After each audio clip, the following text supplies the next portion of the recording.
पंढरीच्या विठोबाचं करवीर नगरीतलं मिरजकर टिकटीजवळ असलेलं श्री विठ्ठल रखुमाई हे प्राचीन मंदिर. हे मंदिर जवळपास 900 वर्षांपूर्वीचे. हेमांडपंथी शैलीत हे मंदिर बांधलं गेले. मंदिराच्या बाहेर असणारा मंडप हा लाकडाचा आहे. हा मंडप पाहताना आधुनिक असल्याचं जाणवतं. बाहेरचा मंडप जरी आधुनिक असला तरी मधला मंडप आणि गाभारा मात्र प्राचीन आहे.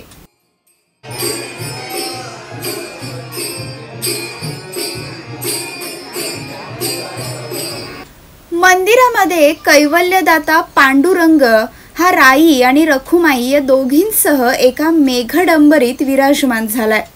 ज्याप्रमाणे पंढरपुरातल्या विठ्ठलाच्या मूर्तीच्या मस्तकावर किरीटावर शिवलिंग आहे, अगदी त्याचप्रमाणे या कोल्हापुरातील विठ्ठलाच्या मस्तकावर शिवलिंग आहे. शिवाय कमरेवर ठेवलेल्या हातात पद्म आणि शंख, कानात मकर कुंडले आहेत. विठ्ठलाच्या दोन्ही बाजूस राई आणि रखुमाई कमरेवर हात ठेवून उभे आहेत.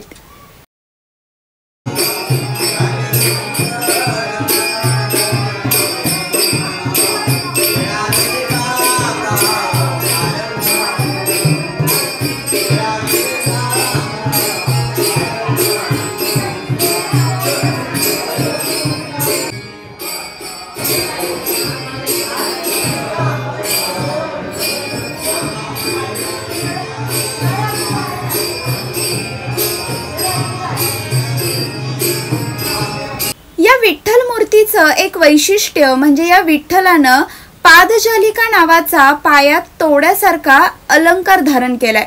काही भक्त अज्ञानाने त्याला वाहना असं म्हणतात. त्यावरूनच या विठ्ठलाला प्रवासी विठ्ठल असं नाव पडलं. शिवाय भृगु ऋषींनी छातीवर लाथ मारल्यामुळे झालेला व्रणही या मूर्तीवर पाहायला मिळतो. मोहन जोशी गुरुजी गेली 30 वर्ष या विठ्ठलाची पूजा करतायत. पहाटे 5:30 वाजता येऊन ते दररोज विठू माऊलीची पूजा करतात.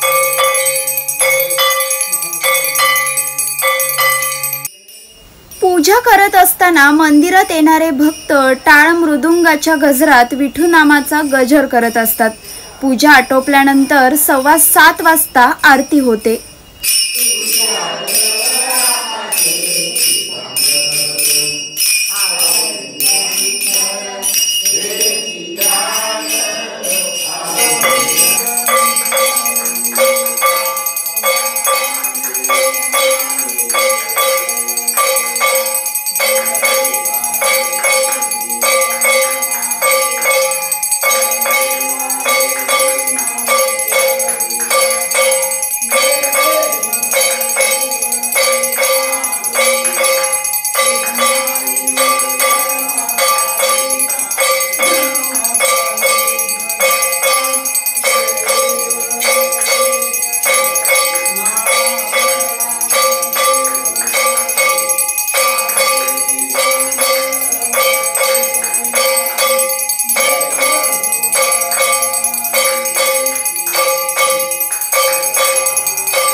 नेहमी येणारे भक्त राम कोरवी यांच्याशी संवाद साधल्यानंतर ते म्हणाले की पंढरपूरचा विठ्ठल 28 युगे, प्रति पंढरपूर म्हणून ओळख असलेल्या नंदवाळचा विठ्ठल 32 युगे आणि कोल्हापूरचा करवीर क्षेत्री असलेला हा विठ्ठल 47 युगे अशी या विठ्ठलाची ख्याती आहे. पुढे ते म्हणाले की श्री विठ्ठल दिवसभर पंढरपुरात असतात, नंदवाळला विश्रांतीला येतात आणि न्याहारीला या कोल्हापूरच्या मंदिरात येतात अशी इथल्या लोकांची श्रद्धा आहे.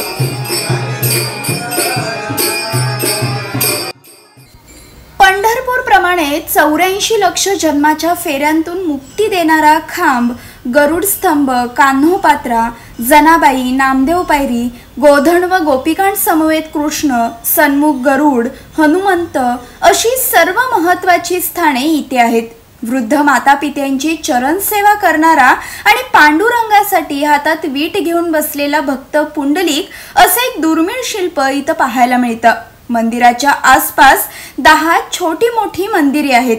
विष्णूचं वाहन असणाऱ्या गरुडेश्वराचं मंदिर, भक्त पुंडलिकाचं मंदिर, श्रीराम सीता मंदिर, ओंकारेश्वर मंदिर, परमपूज्य श्रीमंत रामचंद्र महाराज तिकोटीकर मंदिर, हनुमान मंदिर, एकमुखी दत्त मंदिर, नृसिंह मंदिर, हिंदू एकता मंदिर म्हणजेच इथं विष्णू मंदिर अशी ही मंदिरे आहेत. यापैकी एकमुखी दत्त मंदिराबद्दल सांगायचं झालं तर दत्त महाराज ज्यावेळी करवीर क्षेत्रास फिरायला आले होते त्यावेळी ते या ठिकाणी विश्रांतीला बसले होते असं म्हणतात. तर नृसिंहवाडीचे नृसिंह सरस्वती महाराज मंदिराच्या आसपास येऊन बसायचे. त्यांच्या पादुका या ठिकाणी पाहायला मिळतात.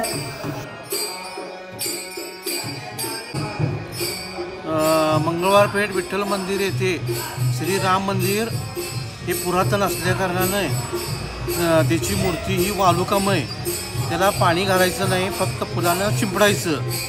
दुसरी आख्यायिका म्हणजे समोर मारुतीचा दास राम, हनुमंत हा दक्षिणमुखी मारुती, त्याच्या पाठीमागं अश्वत्थ म्हणजे पिंपळ, हा 3 योग एका ठिकाणी आहे. म्हणजे समोर राम सीता, समोर मारुती आणि अश्वत्थ पिंपळ हा 3 योग एका ठिकाणी असल्या कारणाने इथं मनोकामना त्याच्या पूर्ण होतात, कोणाच्या असतील त्याच्या. पलीकडं एकमुखी दत्त, जसं नारायणपूरला एकमुखी दत्त आहे तसा हा दगडी नारायणपूरला आहे तो संगमरवरी, आणि इथं आहे तो दगडी अखंड मूर्ती आहे, पाषाण मूर्ती.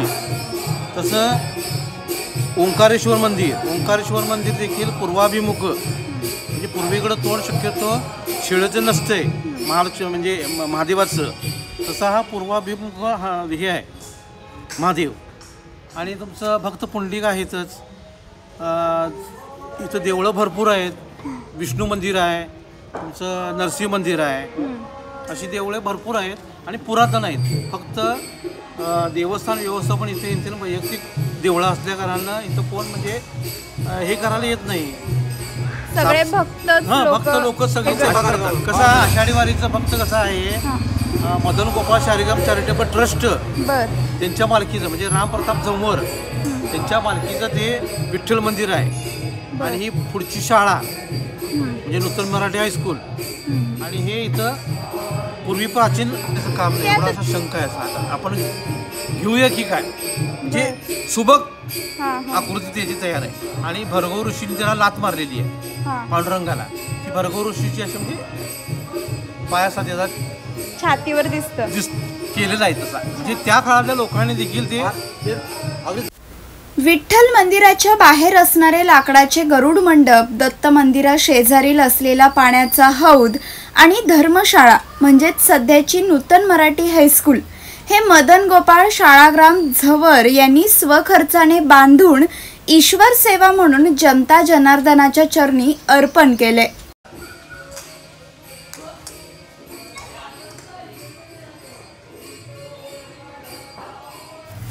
विष्णू मंदिराच्या शेजारून आत गेल्यानंतर नृसिंह सरस्वती महाराजांचं मंदिर पाहायला मिळतं. इथंच आपल्याला एक विहीर सुद्धा बघायला मिळते.